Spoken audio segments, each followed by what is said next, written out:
Welcome back, everybody. Thank you guys for tuning in. I hope you're having good luck with your gardening and all of your projects. And without further ado, let's get to today's project. As you can see, we've got some wood over here. Got a sheet of laminate here. I think that's what that's called. This stuff's expensive. It's about $100 for one sheet of this stuff. I think I remember when it was about $25 at one point. Well, anyways, we only used a little bit of this because we just finished building our compression boxes for our batteries. And there's a puppy. Abby, say hi. Guess we can get rid of this now. We don't need this anymore. She's got a GPS dog collar. She can't go more than 500 feet away from the trailer, where it vibrates and beeps at her, and she hates it. So she always runs right back. Well, that's what I've been working on. So we got all three boxes built and compressed.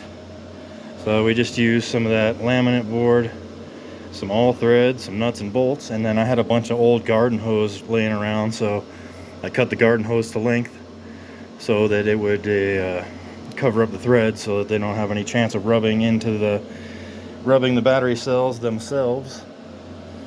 And it kind of looks like it's bowing in the middle, so we're probably going to get some square tubing and run that across.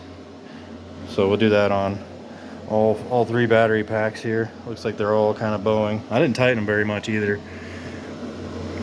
I don't have the proper torque specs for compression on these, so I just kind of hand tightened them.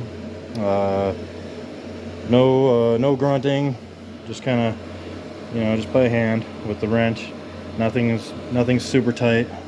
You see the gaps here. Still have gaps. Still got gaps here. So I'll figure out the proper torque for that, and then we'll also get some sort of square tubing to go across to prevent the bowing.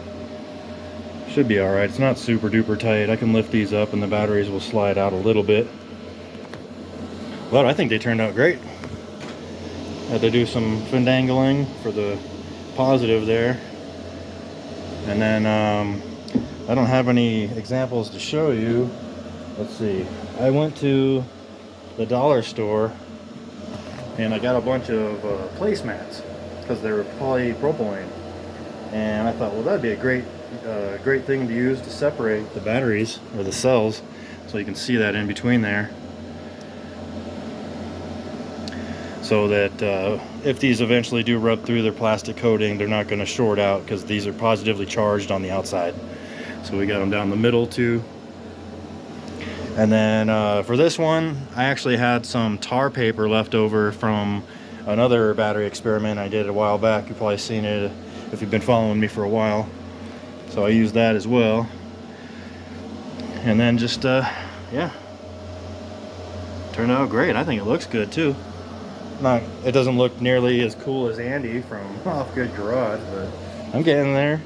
I may do some plexiglass later and some vents over the top of these guys. His is a lot more engineered, you could say, than mine. I just play in the dirt out here. I don't know what I'm doing really. So if you're gonna copy what I'm doing, just be careful. Do some more research. I might screw this all up, I don't know. So far it's working though. What's our voltage? 33.65 volts. And it's nearly the same on every single one here, within 0.01 millivolts, or 0.01 volts. So not too shabby.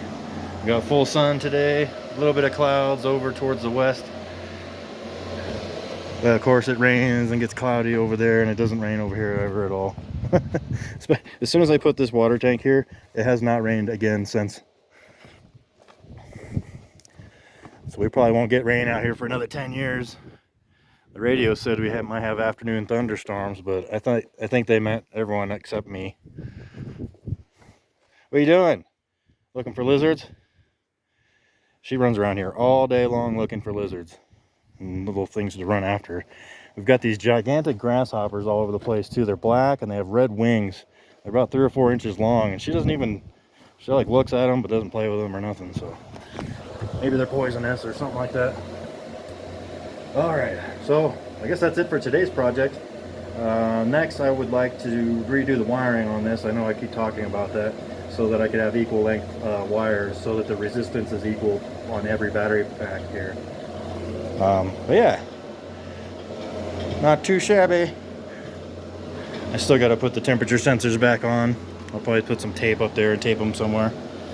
But they look a lot better now. Things are starting to look more professional.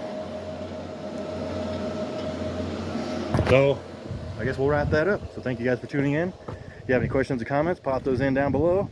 Give us a thumbs up. And as always, keep building and try to be good to each other. Some of us aren't here for very long, and a little bit of kindness will go a long ways.